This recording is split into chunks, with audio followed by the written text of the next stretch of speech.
Good morning, church. This is Matthew 22, 15 through 21. Then the Pharisees went out and laid plans to trap him in his words.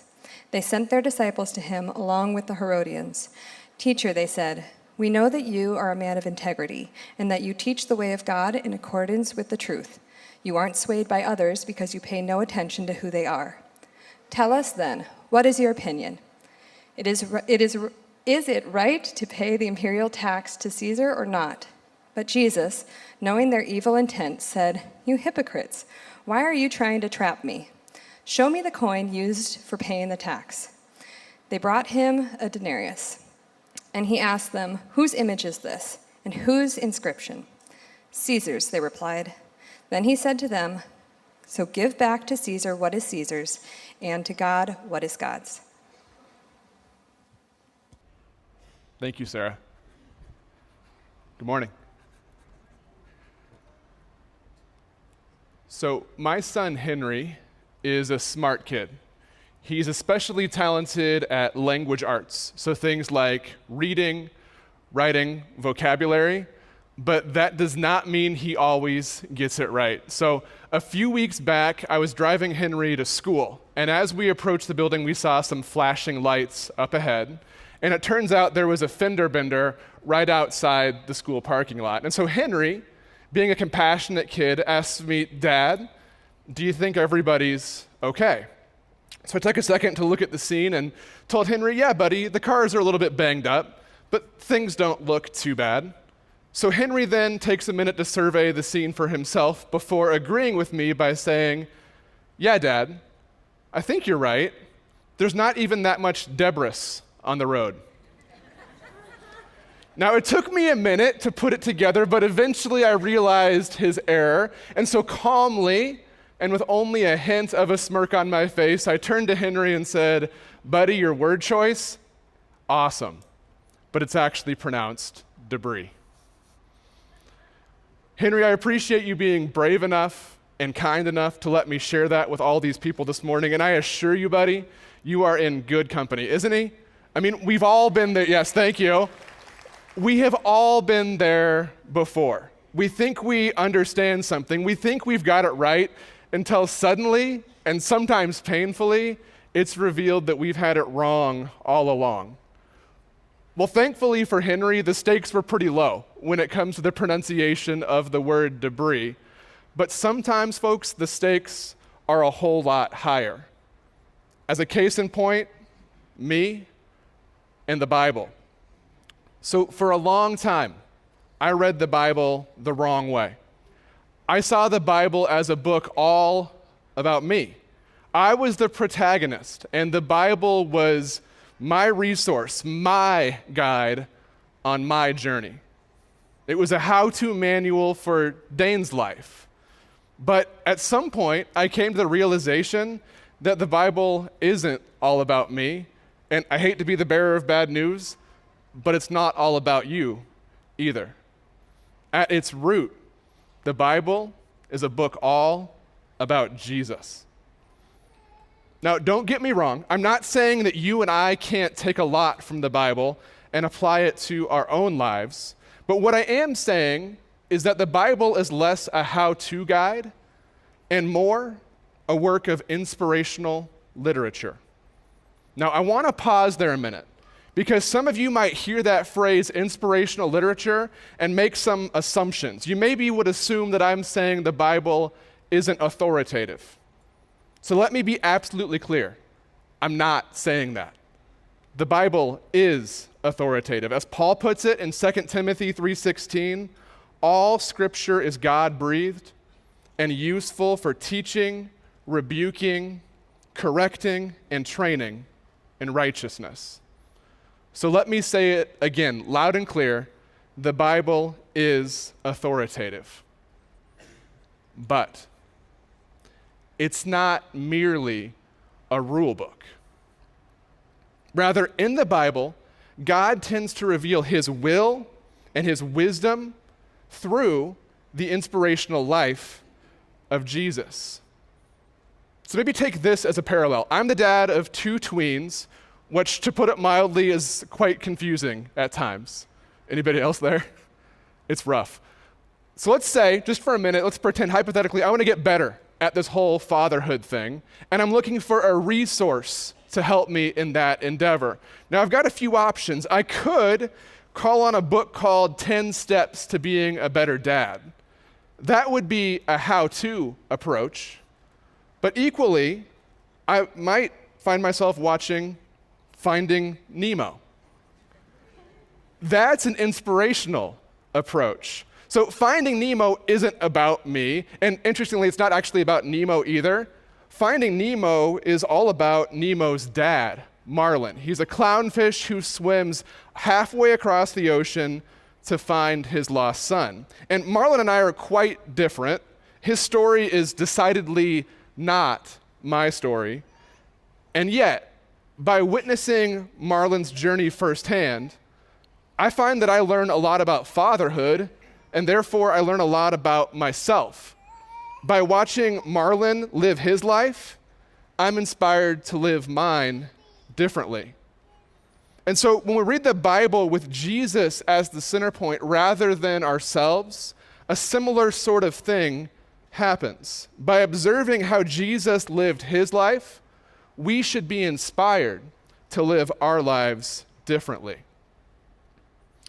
Lately, Mike has been teaching his way through the book of James, which is an interesting book in that it presses really hard into this idea of living lives inspired by the life of Jesus. It's a work of inspirational literature that has profound practical implications for all of us. Now, a lot of that has to do with the vantage point of our author, James. So as the half-brother of Jesus, James had a front row seat to the most inspirational life that has ever been lived. And perhaps more than any other biblical author, James has this uncanny ability to not only discern explicit directions from Jesus, but also the heart behind those directions, and then apply that heart, that teaching, to countless life situations. James is the kind of person that could watch Finding Nemo, a story about a clownfish who evades sharks and befriends a forgetful fish named Dory, and uncover wisdom that he could apply to his life on dry land. And that's useful, given that my life, and I assume your life as well, does not always connect neatly with the life of Jesus. Case in point, next Tuesday.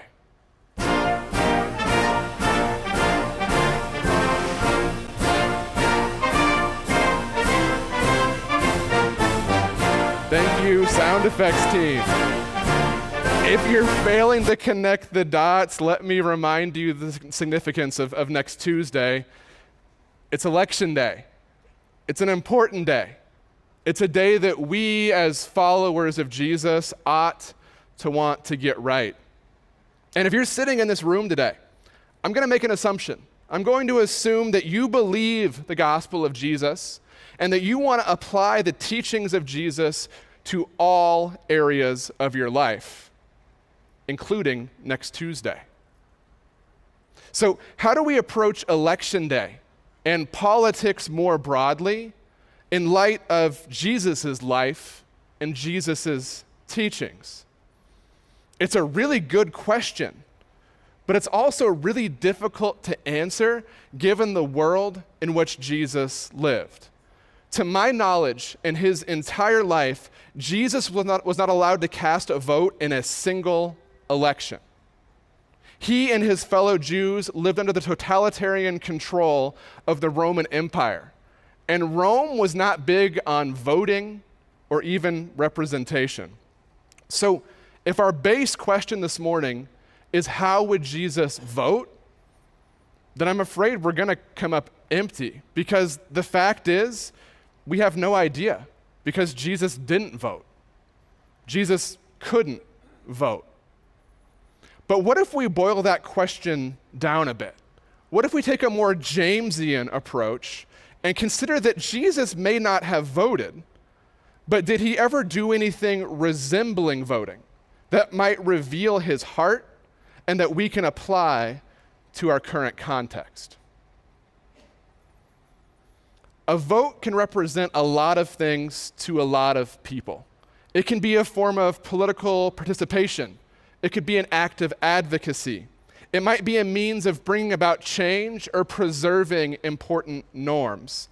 That can all be true, but at its most basic level, a vote is simply a signal of support for one thing over something else. It's taking a side. It's joining a team. And if we boil it down to that level, it turns out that people were constantly trying to get Jesus to take sides. So this morning, let's look at a story that illustrates this. Matthew 22, verses 15 and 16. Then the Pharisees went out and laid plans to trap him in his words. They sent their disciples to him along with the Herodians. Let's pause there a second. Many of you are probably familiar with the Pharisees. So these guys were a group of Jewish religious leaders who were quite influential in the days of Jesus. Most of the Pharisees believed that Israel ought to be an independent theocracy, not a Roman territory. So in this verse, we learn that the Pharisees have sent some of their representatives to Jesus, along with representatives of another group that you may be less familiar with, the Herodians. So what's a Herodian? Well, the word Herodian derives from the name Herod, as in King Herod. And King Herod was the equivalent of the Rome-appointed governor of Judea. The Herodians then were the supporters of Herod. Are you seeing the oddity of the situation here? If the Pharisees want to establish an independent Jewish nation, they would somehow need to get rid of the Herodians. And if the Herodians wanted to maintain their rule, they would somehow need to suppress the Pharisees. And so, in other words, in Matthew 22:16, the Pharisees have rounded up their political rivals and taken them to meet Jesus. Let's find out why by reading on. Teacher, they said, we know that you are a man of integrity and that you teach the way of God in accordance with the truth. You aren't swayed by others because you pay no attention to who they are. Tell us then, what is your opinion? Is it right to pay the imperial tax to Caesar or not? So again, let's pause. Let's examine this a little bit further. Two political factions have come together to confront Jesus and ask him a question about paying taxes. But this really isn't a question about taxes at all. Rather, it's a question about allegiance. By asking Jesus whether it's right to pay the imperial tax, the Pharisees and Herodians are really asking this: Jesus, where does your allegiance lie? If he says to pay the tax, then that would be an acknowledgement of Rome's rightful authority. And if he says to withhold the tax, Jesus would essentially be subverting the Roman Empire and indicating his alignment with the Pharisees. So what does Jesus do? Well, continuing on Matthew 22:18, but Jesus, knowing their evil intent, said, "You hypocrites, why are you trying to trap me? Show me the coin used for paying the tax." They brought him a denarius, and he asked them, "Whose image is this, and whose inscription?" "Caesar's," they replied. Then he said to them, "So give back to Caesar what is Caesar's, and to God what is God's." Translation: Jesus didn't answer their question. He didn't play their political game. He didn't take sides. Jesus didn't vote. Christian scholar and author Preston Sprinkle puts it this way: when people tried to force Jesus into various allegiances, are you an Essen or a Sadducee, a zealot or a Herodian, pro-taxation or anti-taxation, he ducked their invitations to become part of their tribe. So, what am I driving at here this morning? Am I suggesting that if you want to be like Jesus, you shouldn't vote? Am I suggesting that if Jesus had the opportunity to vote, he wouldn't take it? Well, let me be clear. That's absolutely not what I'm saying this morning.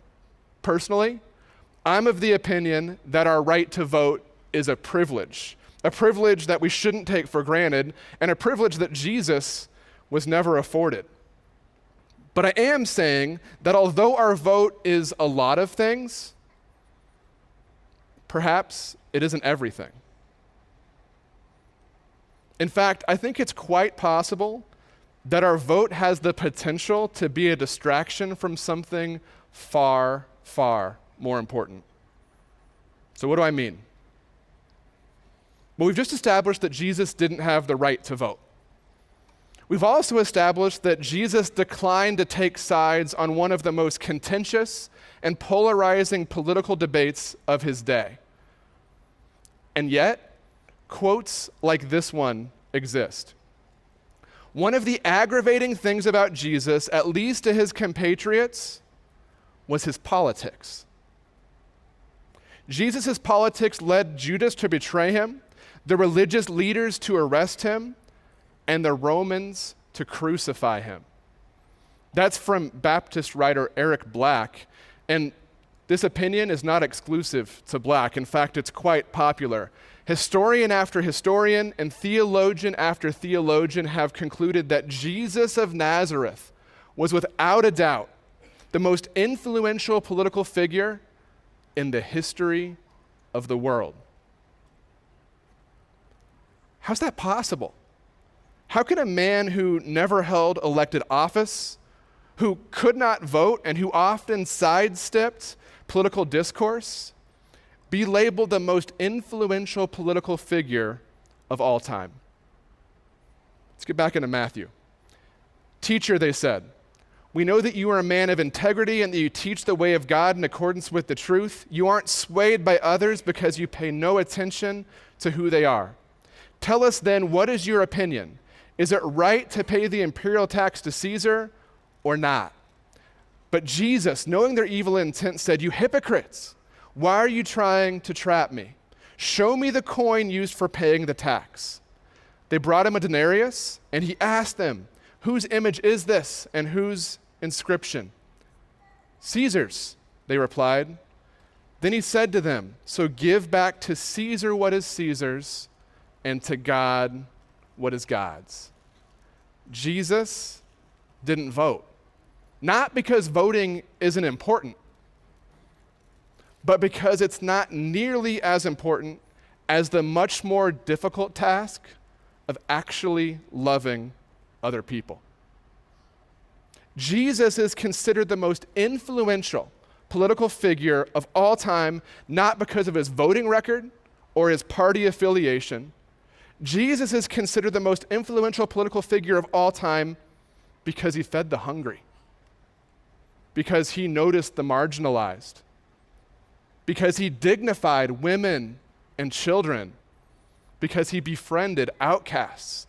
While others were squabbling over politics, Jesus and his disciples were inviting people to dinner.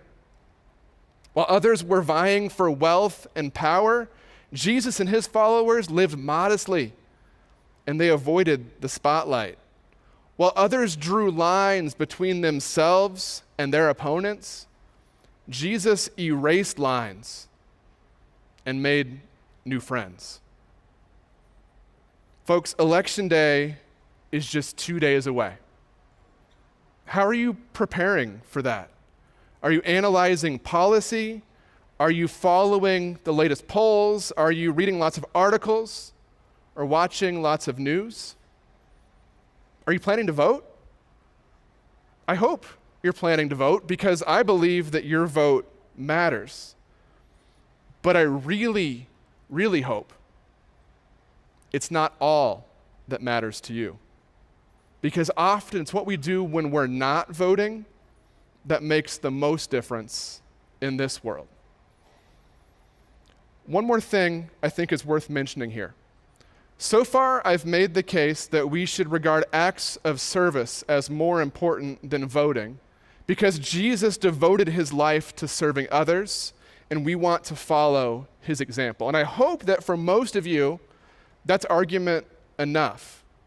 But let me also offer a more practical rationale through an example.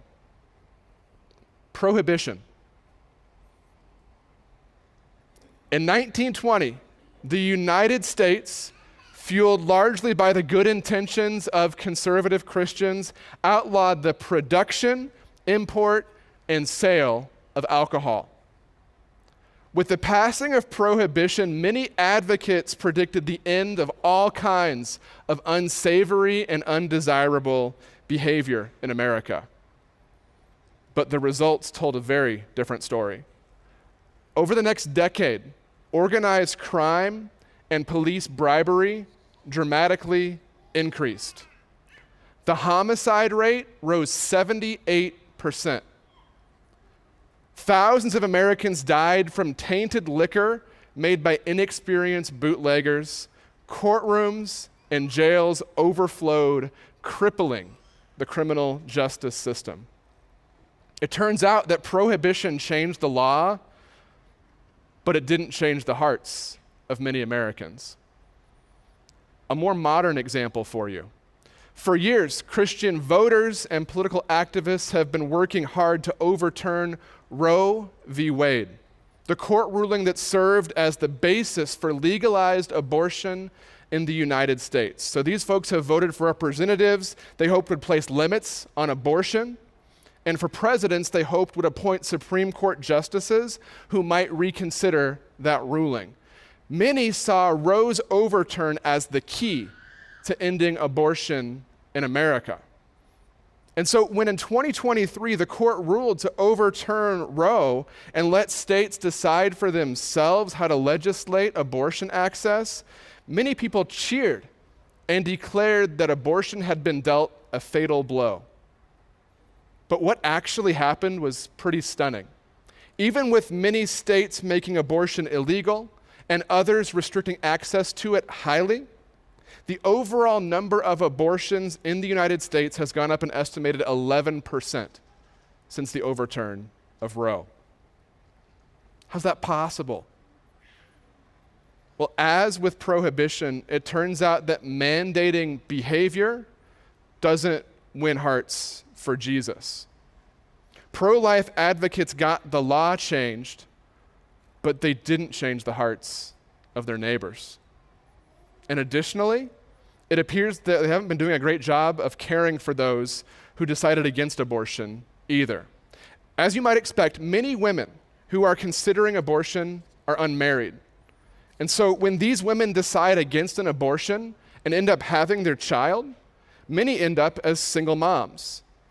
And sadly, the vast majority of single moms say they don't feel welcome in buildings like this one. They don't feel welcome in the church. Statistics show that only 5% of single parent families regularly attend church. 5%. And when asked why they don't attend, common responses include these: a lack of programs or ministries that address the specific and unique needs of single parent families, feelings of depression and isolation that left single parents feeling unloved or broken, and for which the church offered no assistance. And thirdly, the fear of judgment by other church members. Church, when we reduce our faith to a vote and rely on others to solve problems for us rather than taking an active role ourselves, this is the sort of world that we get. Voting is important, but it's also pretty easy. Actually loving mothers or supporting teens with unwanted pregnancies, that's a whole lot harder. Actually befriending an alcoholic or working to address the depression and desperation that so often lead to alcoholism, it's a lot harder. Preston Sprinkle offers this perspective. Rather than living in an online world through social media or news sites, we should focus on the embodied people in the local space where God has placed us. You probably won't be able to do much good about the mass shooting halfway across the country. Spending time responding to Facebook posts about gun laws or gun rights will make little to no difference. But if you look up from your phone and you dig into the lives of the people around you, you'll discover a lot of pain and suffering that you actually can do something about. Pain and suffering that didn't make it into the news. And I would add, or onto the ballot. Jesus couldn't vote, and yet he and his disciples accomplished more politically than anybody in the history of the world. You can vote, but are you actually making a difference? Or are you reducing your discipleship to the checking of a box? I hope come Tuesday you do vote. But come Wednesday, my hope is that we'll take the much more difficult and, let me say, much more rewarding step of striving to make a positive difference in the lives of the people around us.